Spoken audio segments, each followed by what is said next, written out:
Masih di Liputan Metropolis, pemirsa, mengatasi permasalahan gas LPG di Prabu Mulih.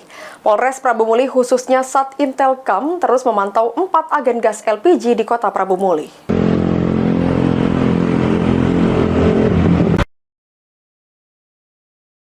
Meski kelangkaan gas melon di kota Prabu Mulih tidak membuat antrian panjang warga untuk membeli gas melon seperti di daerah lain. Namun, kepolisian khususnya Satintelkam Polres Prabu Mulih melakukan pemantauan di 4 agen gas LPG yang ada di kota Prabu Mulih. Kasat Intel Polres Prabu Mulih AKP Budiono mengatakan, jika pihaknya terus mengawasi seluruh agen gas di Prabu Mulih. Dan kepolisian menghimbau agar agen gas LPG memperhatikan pangkalan gas agar pendistribusian gas melon tepat sasaran.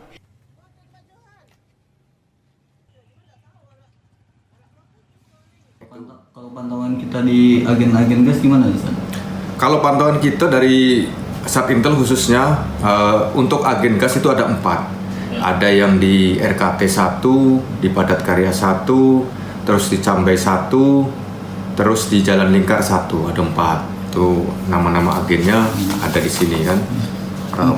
Mungkin ada himbauan untuk agen gas yang nakal, Ustaz?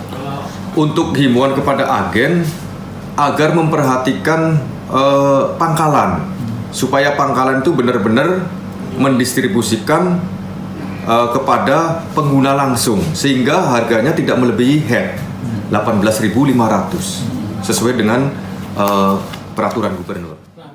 Saat ini, Kota Prabu Mulih sendiri mayoritas di setiap rumah warganya terpasang gas kota. Namun demikian, meski sudah ada gas kota, ada juga warga yang masih memakai gas melon dan membutuhkan gas melon 3 kg seperti pedagang UMKM. Anggi Perkasa, Pol TV.